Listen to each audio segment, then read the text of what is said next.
നമസ്തേ. കെട്ടവെള്ളം കുടിക്കരുതെന്ന് പറയും. എന്താണ് കെട്ടവെള്ളം? ചൂടുള്ള വെള്ളത്തിൽ പച്ചവെള്ളം മിക്സ് ചെയ്ത് കുടിക്കുന്ന ആ വെള്ളം കെട്ടവെള്ളമാണ്. ആ വെള്ളം കുടിക്കാനും കൊള്ളില്ല, കുളിക്കാനും കൊള്ളില്ല. കെട്ടവെള്ളത്തിൽ കുളിച്ചവൻ കെട്ടവനാവുമെന്ന് പറയും. അപ്പോൾ പിന്നെ നമ്മൾ ഏത് വെള്ളം കുടിക്കേണ്ടത്? ആദ്യം നമുക്ക് നോക്കാം, വെള്ളം കുടിക്കാതിരുന്നാൽ നമുക്ക് എന്തെല്ലാം ദോഷങ്ങളുണ്ടാവും. ഏറ്റവും ആദ്യം നമുക്കുണ്ടാകുന്ന ഗ്യാസ് പ്രശ്നങ്ങൾ, പുറം വേദന, കിഡ്നി സ്റ്റോണ്, മൂത്രത്തിൽ പഴുപ്പ്, കാലുവേദന, കഴുത്ത് വേദന, അതുപോലെ മസിലൂരുണ്ട് കയറൽ തുടങ്ങിയ നിരവധിയായിട്ടുള്ള പ്രശ്നങ്ങൾ. ഇതിനൊക്കെ പ്രധാന കാരണം വെള്ളത്തിൻ്റെ കുറവാണ്. അപ്പോൾ ഒരു പ്രായപൂർത്തിയായ ഒരു മനുഷ്യൻ ചുരുങ്ങിയത് 3 ലിറ്ററെങ്കിലും വെള്ളം ഒരു ദിവസം കുടിച്ചിരിക്കണം. അതായത് വെള്ളത്തിൻ്റെ അളവ് എന്ന് പറയുന്നത് 20 കിലോ ഭാരത്തിന് 1 ലിറ്റർ വെള്ളം. അപ്പോൾ 60 കിലോ ഭാരമുള്ള ഒരു വ്യക്തി 3 ലിറ്റർ വെള്ളം ദിവസം കുടിച്ചിരിക്കണം. ആ വെള്ളത്തിൻ്റെ അളവ് കൂടാനും പാടില്ല, കുറയാനും പാടില്ല. ഇനി നമ്മൾ ആ വെള്ളം എങ്ങനെയുള്ള വെള്ളമാണ് നമ്മൾ കുടിക്കേണ്ടതെന്ന് നോക്കാം.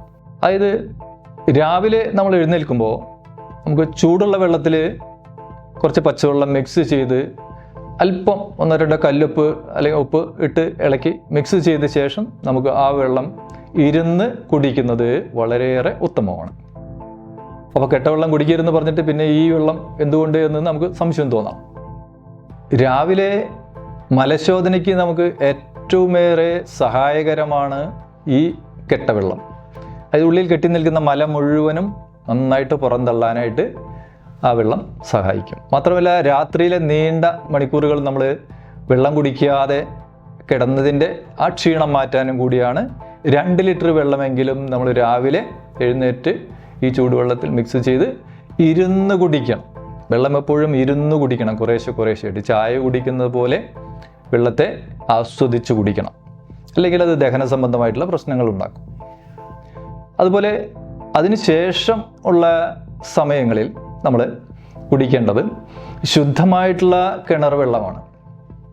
ഒരിക്കലും വെള്ളത്തെ തിളപ്പിച്ച് അതിനെ കൊന്ന് അതിലത്തെ പ്രാണൻ മുഴുവൻ ഊർജ്ജം മുഴുവൻ നഷ്ടപ്പെടുത്തി ഒരിക്കലും കുടിക്കാതിരിക്കുക. കിണറ്റിലെ വെള്ളം ശുദ്ധമായിട്ടുള്ള വെള്ളമാണെങ്കിൽ ആ വെള്ളം തന്നെയാണ് ഏറ്റവും ഉത്തമം.